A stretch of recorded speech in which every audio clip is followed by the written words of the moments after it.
Numerical analysis.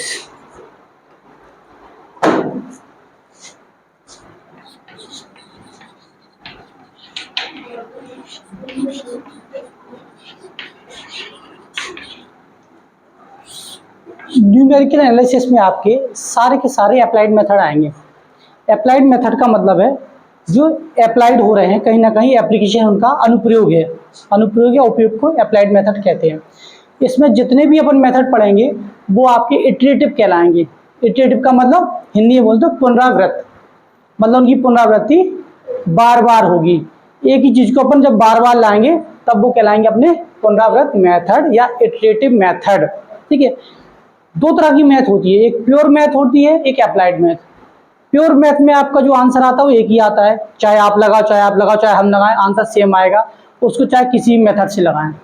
इसमें क्या रहेगा अप्लाइड मेथड में, इसमें आंसर पॉइंटों में आएगा, after decimal 3 digit, after decimal 2 digit. तो हो सकता है कि वही क्वेश्चन आप पेपर में लगा, आपको कुछ हो रहा है और आपको कुछ हो रहा है, लेकिन दोनों के आंसर सही है। केवल इंपोर्टेंट है मेथड या कॉन्सेप्ट। आपका कॉन्सेप्ट सही होना चाहिए, आपने जो मेथड लगाया वो सही होना चाहिए, फॉर्मुलेशन सही होना चाहिए। आंसर कोई डिपेंड नहीं करता, कोई फर्क नहीं पड़ता किसका क्या आ रहा है। ठीक है, हमें आंसर से कोई लेना देना नहीं है। इस पेपर में आपकी 5 यूनिट रहेंगी। पहले हम बता दें आपको कौन कौन सी 5 यूनिट है।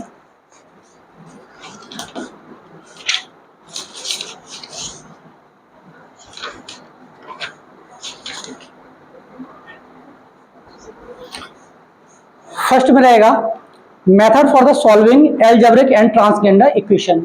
इक्वेशन को सॉल्व करने के लिए मेथड, बहुत सारे मेथड होंगे, उनके बहुत सारे नाम है, केवल ये टॉपिक का नाम बता रहे हैं, टाइटल का नाम बता रहे हैं, चैप्टर का। दूसरा चैप्टर है इंटरपोलेशन, या हिंदी में बोलते हैं अंतर्वेशन। ठीक है, उसमें बहुत सारे फॉर्मूले रहेंगे, Gauss interpolation formula, Gauss forward formula, Gauss backward formula, Newton forward formula, Newton backward formula, central formula, ये बहुत सारे रहेंगे। थर्ड चैप्टर है आपका न्यूमेरिकल इंटीग्रेशन। इसके अंडर में आपकी इंटीग्रेशन वो आएंगे जिनका अपन न्यूमेरिकल मेथड से करेंगे, लाइक ट्रोपोजोडियल, सिम्पसन 1/3, सिम्पसन 3/8, बिडल, इस तरह के आएंगे। नेक्स्ट कह रहा है method for the solving system of the linear equation. Linear equation solve करने कुछ सिस्टम दिए जाएंगे, कुछ इक्वेशन है साइमल्टेनियस इक्वेशन, उनसे सॉल्व करेंगे। और लास्ट रहेगा आपका numerical solution of the ordinary differential equation. वही डिफरेंशियल इक्वेशन जो आप 12th क्लास में 16 चैप्टर में करते थे, अवकल समीकरण होता था आपका 12th क्लास में, वही डिफरेंशियल इक्वेशन जो आपने फर्स्ट ईयर सेकंड ईयर में सॉल्व किए हैं मेथड लगा के, चाहे वो सॉल्वेबल फॉर पी में किए हो, चाहे वो डिफरेंशियल इक्वेशन आपने इनके थ्रू किया हो, लैग्रांज के थ्रू किया हो या चारपट के थ्रू किया हो, उन्हीं को अपन करेंगे न्यूमेरिकल के थ्रू। मतलब एक नए मेथड लगाएंगे, वो मेथड कहलाएंगे आपके R K method, Runge Kutta method, Euler method, Picard method, predictor collector method, ये सारे आ जाएंगे आपके चैप्टर 5 में। ठीक है, तो देखते हैं चैप्टर फर्स्ट में क्या क्या आपका है।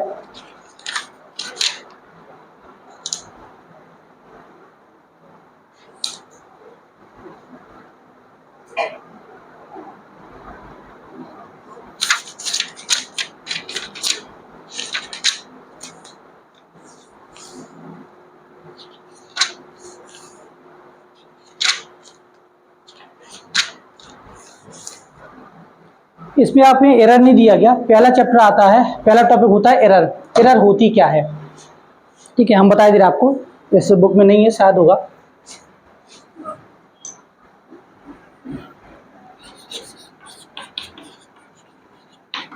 एरर क्या होती है, एरर हिंदी में कहें तो त्रुटि। क्या होती है त्रुटि, एरर क्या होगी, त्रुटि क्या होगी,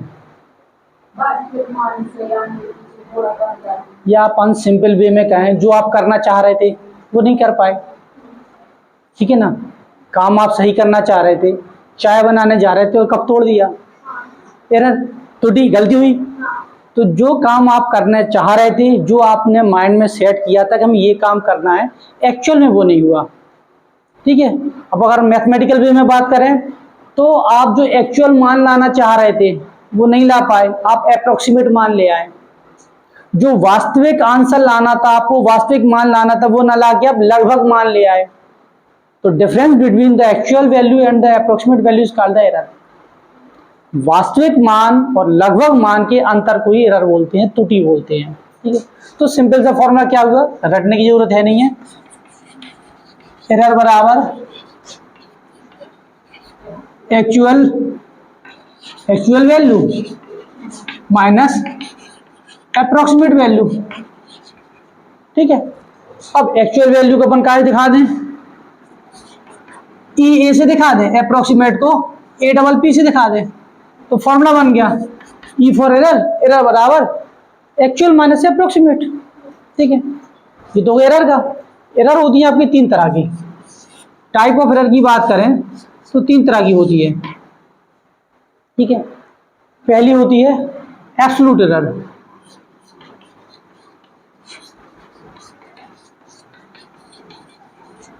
इसको ई ए से दिखा दें अपन। ठीक है, और यहाँ पे ए सी से दिखा दें एक्चुअल को, ताकि कोई कंफ्यूजन ना रहे। पहला एब्सोल्यूट एरर रहेगी, एब्सोल्यूट मतलब सापेक्ष। फॉर्मूला हुआ mod of E A C minus E A double P. अब एब्सोल्यूट था तो हमने मॉड लगा लिया ताकि माइनस की कोई टेंशन ना रहे, वैसे ही माइनस आना ही था और आता भी तो अपन ने एब्सोल्यूट कर लिया। दूसरा रिलेटिव एरर, इसको हमने ई आर से दिखा दें, E for error R for relative. तो फॉर्मूला हो गया कितना, E A C minus E A double P upon E A C, actual minus approximate upon actual. ठीक है, तीसरा आया percentage error, E for error P for percentage, E P से दिखा दें। सिंबल अपने हिसाब से रटना भी नहीं है, अपन ही बना लेते सिंबल। कितना आया, A C minus E A double P upon E A C. हमें पता है किसी भी चीज़ परसेंट लगाने के लिए कुछ नहीं करना पड़ता, बस 100 का गुणा कर दो तो परसेंट का साइन लगा दो, हो गए। एरर के तीनों टाइप हो गए, एब्सोल्यूट एरर निरपेक्ष त्रुटि, रिलेटिव एरर संबंधित त्रुटि, परसेंट एरर प्रतिशत त्रुटि। ये एरर के प्रकार हो गए और ये एरर की परिभाषा हो गई। ये आपका पहला टॉपिक था। ठीक है, इसके बाद देखते हैं अपन अब न्यूमेरिकल मेथड। नोट करना कुछ, ठीक है, काट के देख रहे यार तुम लोग कुछ बस।